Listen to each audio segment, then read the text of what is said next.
Je voudrais qu'on parle d'une autre pièce qui s'appelle Au Monde.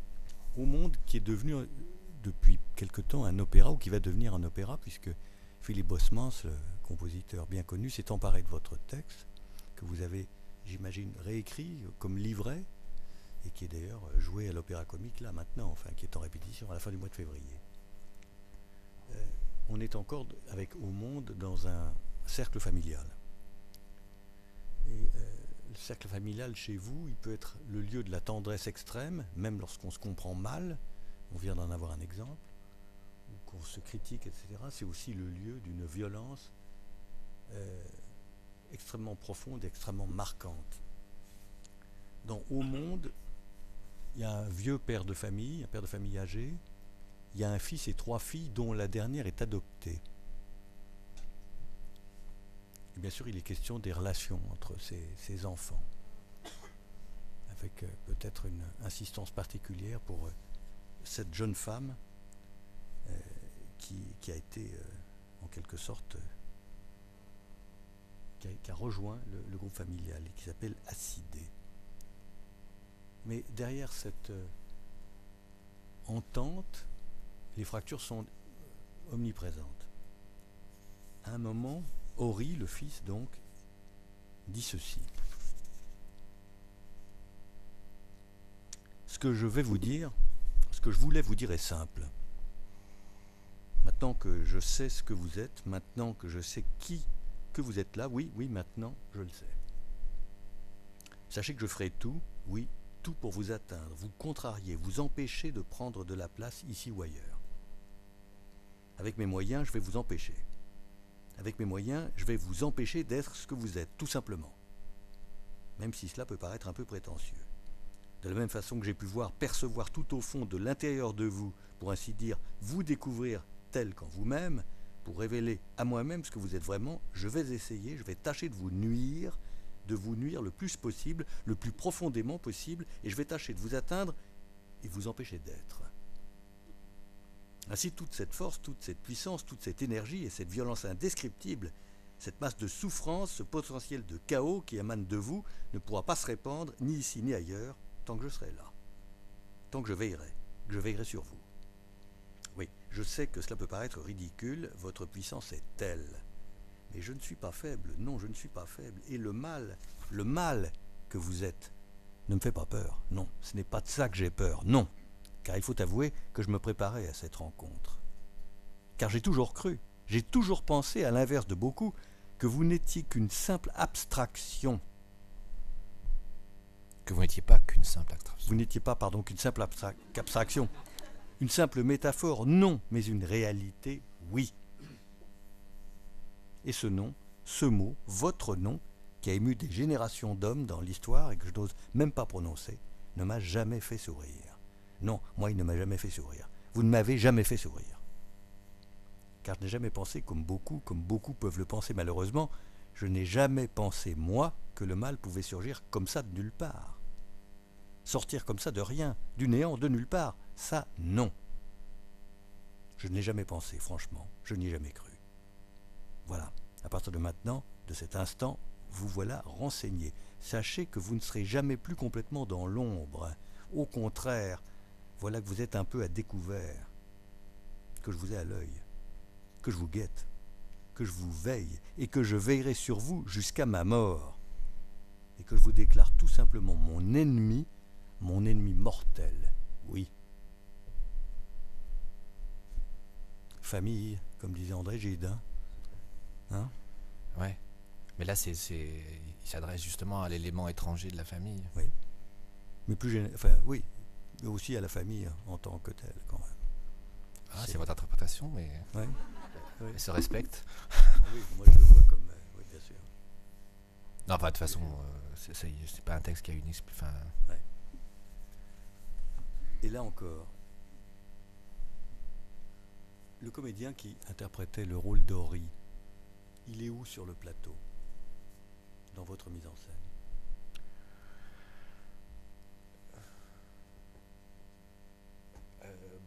En fait, d'ailleurs, c'est une question étrange parce que c'est une scène que j'ai beaucoup modifiée C'est-à-dire que ce spectacle qui a été créé en 2004, on l'a rejoué il y a 2 ans, 1 an, et on l'a joué au mois de novembre, une série de représentations à Toulouse, et j'ai encore changé la mise en place de cette scène. Parce que, à vrai dire, j'ai aussi changé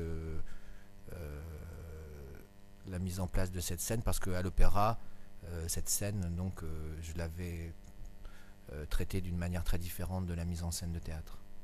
Et j'ai repris en fait la mise en scène que j'avais faite à l'opéra au théâtre, pour cette scène.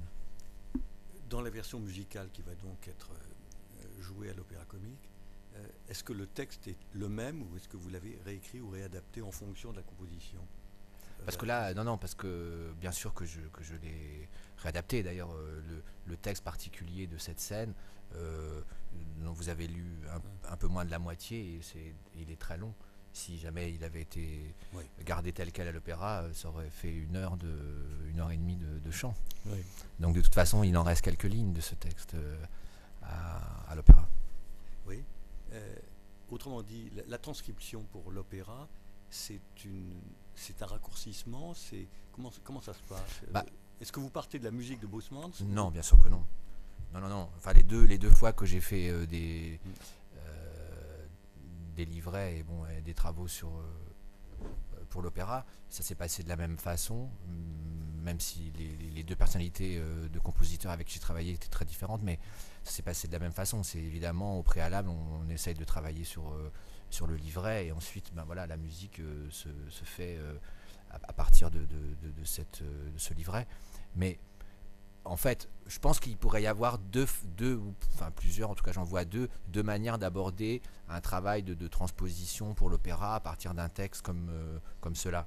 C'est soit on décide que on casse l'unité globale du texte, la narration globale du texte, et on prend une partie de ce tout, et on en fait un opéra, une œuvre musicale, et à ce moment-là, cette petite partie, on la traite telle quelle, ou on la réécrit, ou bien, et ça c'était le cas à chaque fois, c'était ma proposition à chaque fois pour les deux œuvres, c'était de dire, moi j'aimerais garder l'entièreté de la structure. J'aimerais garder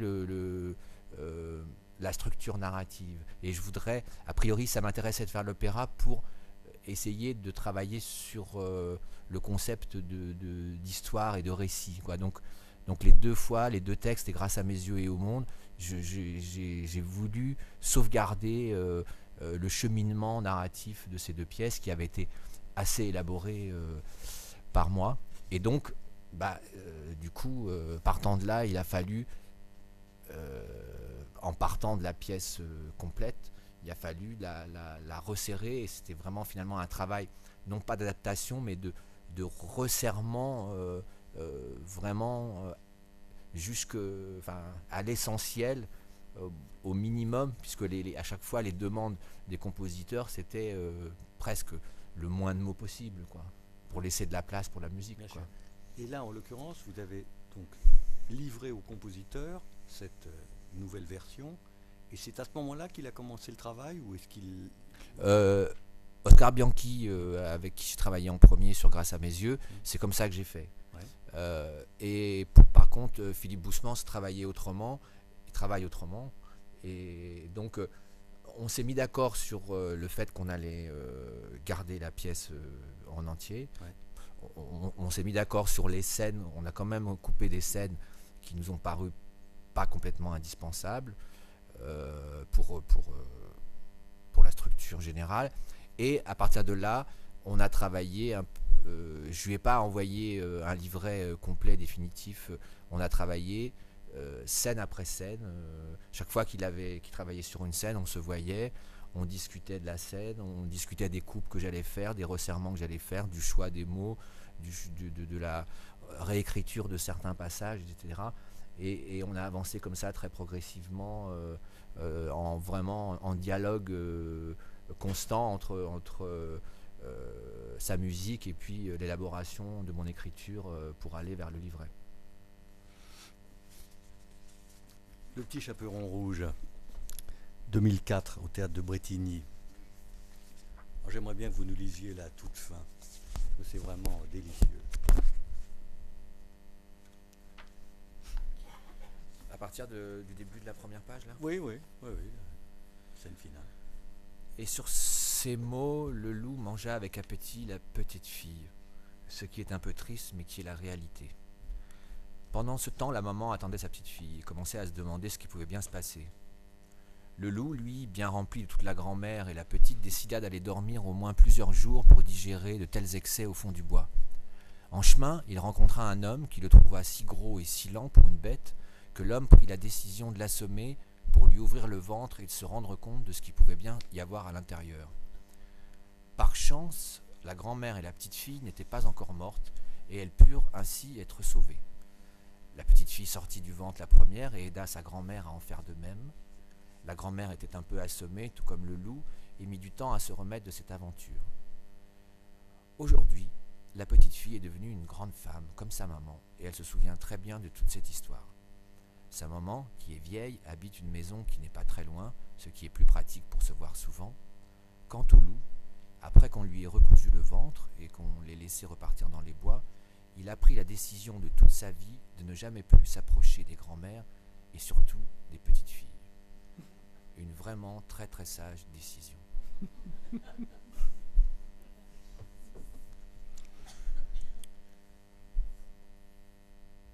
Moins léger. Une pièce qui, moi je veux dire, énormément impressionné, qui s'appelle 7 enfants et que vous avez créé au théâtre Paris-Villette en 2006.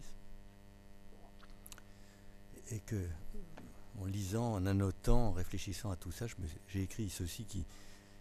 Je me suis dit, c'est le début d'un cycle qui se poursuit autour de ce qu'on pourrait appeler la difficulté d'être, non pas seulement selon le sens de Jean Cocteau, mais quelque chose autour de la dureté, de la difficulté de survivre, de s'adapter, et pas simplement d'un point de vue psychologique, mais aussi d'un point de vue presque économique. Certaines de vos pièces sont très très réelles, et voire réalistes. On va y venir dans quelques instants. Et là encore, très souvent dans vos œuvres, les rapports de famille, les rapports entre les parents et les enfants, les grands-parents aussi parfois, les enfants, naturels ou adoptés, légitimes ou pas, les rapports père-fille et les rapports mère-fils.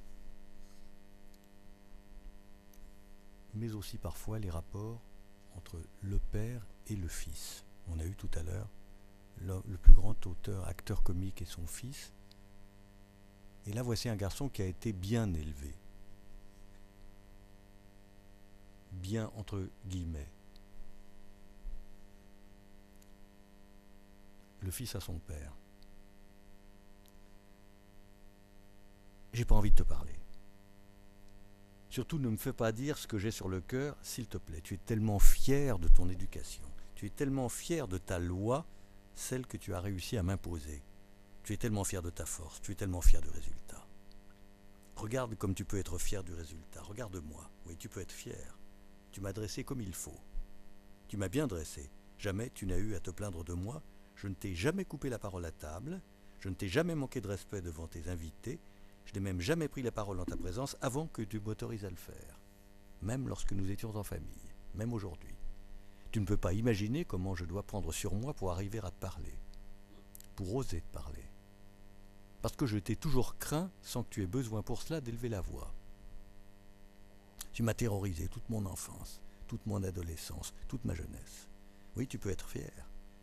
Je t'ai craint comme un enfant doit craindre son père selon toi, et même encore aujourd'hui, alors que tu es là dans un coin sur ta chaise toute la journée, et qu'on t'entend à peine parce que tu parles toujours à mi-voix, comme si tu avais peur de déranger. Eh bien oui, j'ai peur, je continue à te craindre, à trembler à l'intérieur, j'ai peur de toi. Dès que tu rentres dans la même pièce que moi, dès que tu t'approches de moi, dès que tu m'adresses la parole, je me sens mal, j'ai des nausées, je sens monter en moi une vraie peur à l'intérieur, c'est plus fort que moi. J'aimerais tellement me débarrasser de cette peur. Cette peur m'épuise, elle me fatigue, elle me détruit. Si je suis agressif la plupart du temps, je sais bien que c'est pour essayer de camoufler cette peur. Mais j'aimerais tellement pouvoir en finir avec cette agressivité avec les autres et avec moi-même. J'aimerais tellement épargner à mon propre fils cette peur, j'aimerais tellement lui épargner cela. J'aimerais tellement que mon fils puisse me regarder sans ressentir cette peur, sans trembler. J'aimerais tellement pouvoir m'approcher de mon fils sans lire de l'angoisse et de la peur dans son regard. Excuse-moi, papa, mais j'aimerais tellement être avec mon fils autrement que tu as pu être avec moi. J'aimerais tellement que mon fils puisse ressentir pour moi autre chose que ce que je peux ressentir moi pour toi. J'aimerais tellement cela, si cela pouvait être possible. Excuse-moi, j'aimerais tellement être différent de toi. C'est beau comme du Lagarce, je trouve. Ça rappelle beaucoup Lagarce. Non, vous trouvez pas? Non, tu n'as pas pensé à...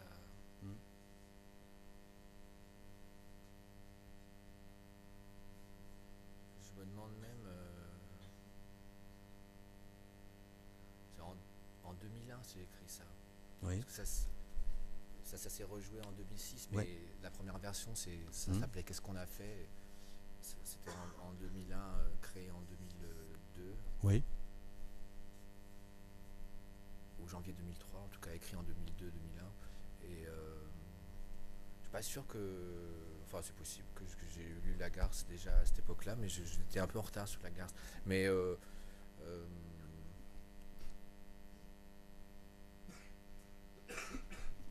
non, mais je pense surtout qu'il y a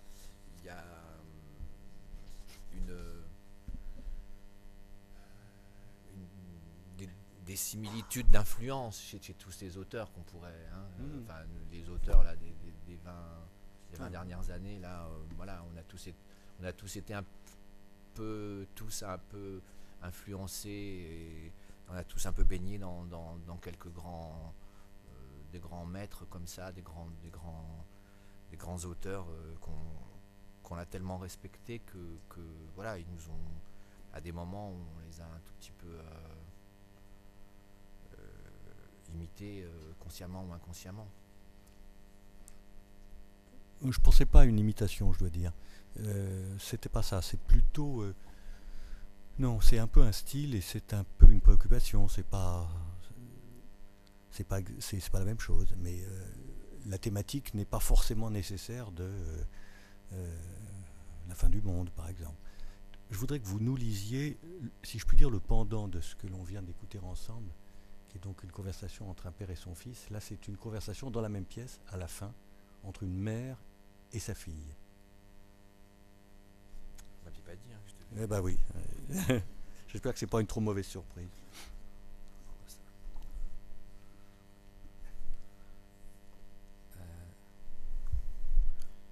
Non, tu n'es pas dur. Ce n'est pas ça être dur, ma fille. Non, ce n'est pas ça. Être dur, c'est autre chose. Être dur, c'est autrement. C'est être autrement. Ce que c'est qu'être dur, je vais te le dire. C'est très simple. Très simple à dire. Parce que c'est exactement comme j'ai été. Comme j'ai été moi. Comme j'étais moi avec toi. Ça, c'est un bon exemple de dureté. De quelqu'un qui est dur. Ah ça oui. Ah ça oui, tu peux le dire. Ça, tu pourrais le dire. Que j'ai été dur. C'est toi qui pourrais me dire que j'ai été dur. Parce que c'est la vérité, mon enfant. J'ai été très dur. J'ai été dur. J'ai été dur. Toi, avec moi, tu n'es pas dur. Jamais tu me dis une parole blessante, méchante, jamais. C'est vrai que tu me dis que tu ne veux pas me voir. C'est tellement normal. C'est tellement normal. Si tu savais comme je te comprends. Après tout ce que tu as enduré de ta mère. Si tu savais comme je m'estime heureuse. Comme je m'estime heureuse que tu te retiennes. De me dire toute ta colère, toute ta rancœur, toutes les paroles que tu as à l'intérieur et qui pourraient m'anéantir. Si tu savais comme je te comprends, comme je comprends ta colère, ta rancœur contre moi, comme je te remercie de ta bonté, de tes égards envers moi qui te font retenir à l'intérieur toutes ces paroles, toute cette colère contre moi. Oui, très sincèrement, je te remercie, ma fille, pour ta grandeur d'âme, celle que je n'ai pas eue avec toi, celle que je n'ai pas appris à avoir et que tu as réussi quand même à faire grandir en toi. Oui, c'est toi qui m'apprends quelque chose. Oui, c'est moi qui apprends de toi, ma fille, et je te remercie. Tu sais, une mère peut apprendre beaucoup de ses enfants. J'aurais tellement aimé le comprendre plus tôt. J'aurais tellement aimé comprendre qu'on ne sait pas tout, qu'on n'est pas obligé de tout savoir tout de suite. Je te demande pardon, ma fille. Sincèrement. Je te demande de me pardonner. De ne pas avoir été la mère que tu aurais mérité d'avoir. Pardon, je m'en vais. Oui, maman, merci, va-t'en.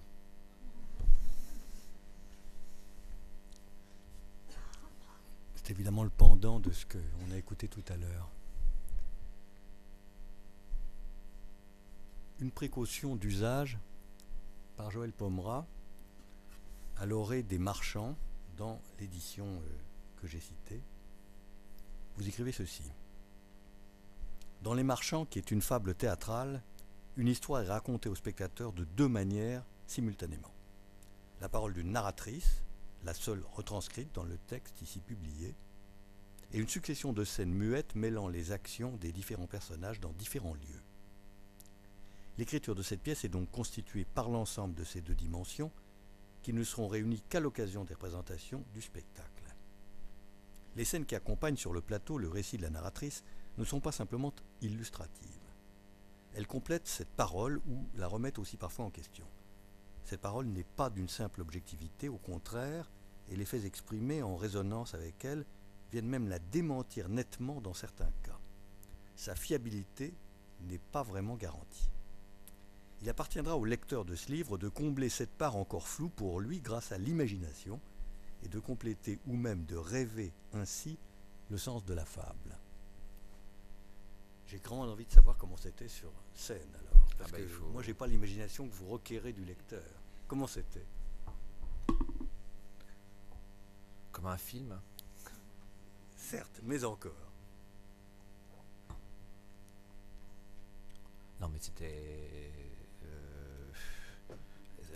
c'était très... C'était beaucoup d'action. Il y avait beaucoup d'action. Beaucoup d'action. Donc aucun dialogue. C'était aucun dialogue parce que, non pas que les personnages ne parlaient pas, mais parce que les spectateurs n'entendaient pas ce que les personnages se disaient entre eux. Voilà. Voilà. C'était comme un film sans le son, quoi. C'est-à-dire des images, des corps, des mouvements, des situations assez simples à saisir, à comprendre, des lieux assez simples à reconnaître, mais beaucoup de concret. Ouais. C'était un plateau classique? C'est-à-dire? Moi, je vais à un théâtre à l'italienne? Ça nous arrivait de jouer dans des théâtres à l'italienne, mais disons que on était un peu embêtés. C'était quand même un espace vide qui était, encore une fois, comme je disais tout à l'heure, qui était un espace qui permet des déplacements dans des lieux très très très divers. Une entreprise, un appartement, une rue, un bar.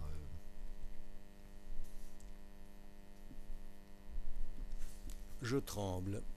Vous avez écrit deux pièces qui portent ce nom, ce titre. Je tremble 1 et Je tremble 2.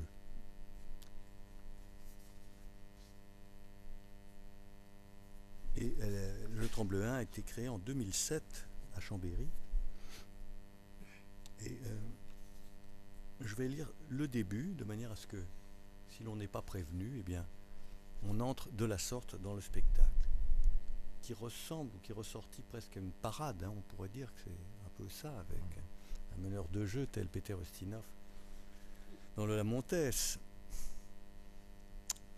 Vous qui aimez le cinéma. Le rideau s'ouvre sur une scène vide, faiblement éclairée. Un personnage en habit sombre apparaît par le fond. Il marche en direction du public. Il a un micro à la main. Mesdames et messieurs, bonsoir. Avant de démarrer cette petite soirée, j'aimerais vous dire quelque chose que vous allez voir d'un peu particulier. Nous voilà au commencement de cette soirée intitulée « Je tremble ». Soirée pendant laquelle il est peu probable que vous soyez amené à trembler vraiment, ce titre étant en réalité un titre comme ça, presque un titre par hasard. Par contre, il est une chose qui arrivera certainement, et cette chose, je me dois de vous la dire, mesdames et messieurs, je me dois de vous la dire. À la fin de cette soirée, au tout dernier moment de cette soirée, au tout dernier instant, je mourrai. Je vais mourir, oui. Au tout dernier instant de cette soirée, mesdames et messieurs, je vais mourir devant vous, devant vos yeux. Voilà. Je ne vous en dirai pas plus, car il n'est pas temps de le faire. mais peut-être il y a des questions. On entend, provenant du fond, une voix « Psst, oh, hé !» Le présentateur se retourne, une petite lumière au loin, un coup de feu, l'homme s'écroule. Un temps. Il se relève. Bon, je crois que la soirée va pouvoir commencer maintenant, mais n'oubliez pas ce que je viens de vous dire. À la fin, tout à l'heure, à la toute fin de cette soirée, je mourrai devant vos yeux, et pour de bon cette fois-ci, voilà. Introduction d'une musique rythmée, Sex Bomb. Dans la vie, vous avez peut-être remarqué comme moi la différence que nous faisons entre ce qui est sérieux et ce qui ne l'est pas, entre les choses sérieuses de l'existence et celles qui ne le sont pas. Tous les jours, on nous oblige à faire cette différence. Eh bien, mesdames et messieurs, pour nous, ici, vous allez le voir, vous allez pouvoir le constater, tout est sérieux. Ce soir, c'est la fête. Nous allons trembler de joie et pleurer de rire ensemble, mes amis. Tous ensemble, si vous le voulez bien. Noir, lumière, l'homme danse et chante avec grâce, musique forte, jeu de lumière. Music hall, parade, cabaret. Oui, oui, cabaret. Cabaret, cirque, music hall, oui. Et alors, donc jeu de lumière sûrement très élaboré. Oui. Parce que, à vous lire, j'oserais dire qu'on le voit, on l'imagine. Hein. On peut imaginer, je sais pas, Michel Faux ou Olivier Py dans le rôle. Non, je n'ai pas dit que c'était ce qui s'était passé. Mais on peut oui, non, mais c'est pas, c'est le. Oui, ils auraient pu être très bien, mais moi j'avais un parti pris non, mais assez différent. Oui, je n'en doute pas. Et alors je tremble d'eux. Racontez-nous pourquoi vous revenez à ce titre quelques années après. Non, c'est pas quelques années après, c'est l'année suivante. En fait, ça faisait partie du projet d'écrire Je tremble 1 et Je tremble 2 et d'écrire le 1 sans savoir à l'avance de quoi serait fait le 2. De m'engager à faire un 2 sans savoir ce que serait le 1. C'était un peu une expérience comme ça à laquelle je voulais être confronté, d'un petit peu de vertige et d'inconnu, de casser le principe narratif que j'avais suivi à l'exception de la pièce Cet enfant depuis presque 10 ans, et de me mettre en danger, si on peut dire, et voilà, d'où d'ailleurs le danger, la mort, voilà, l'incertitude, l'imprévu, et aussi quelque chose qui me rapprochait de mes premiers pas d'écriture et de sensations et d'influence des tout premiers moments, j'allais dire de ma jeunesse, c'est le rapport au surréalisme, c'est-à-dire ce qu'on pourrait appeler l'écriture automatique, c'est-à-dire de laisser advenir non pas ce qui me semblerait juste et bien, mais de laisser advenir ce que j'avais envie de dire et qui pourrait s'échapper de mon contrôle ou de ma volonté. Mais c'est une comédie, ça, cette pièce, non ? Oui. Ah oui. Enfin, les gens riaient pas toujours à tous les moments, et pas là où j'aurais souhaité, mais bien sûr. En vrai, mesdames, messieurs, j'ai fait un énorme travail de réflexion depuis que je suis mort. Et aujourd'hui, voilà ce que j'ai compris. J'ai compris que la maladie qui m'a empêché de regarder cette femme que j'aimais comme j'aurais dû le faire, cette maladie m'empêchait avant tout de me voir moi tel que j'étais vraiment. Cette maladie s'appelle l'embellissement de soi. On se voit bien plus beau qu'on ne l'est réellement, meilleur que tout le monde, rationnel jusque dans ses moindres désirs. On se voit capable d'échapper au jeu des attirances ordinaires, capable d'être séduit à l'inverse de tout le monde, parce qu'il n'est pas beau. Ça m'enchante, moi, ça. Ah bon, d'accord. Ah oui. L'embellissement de soi.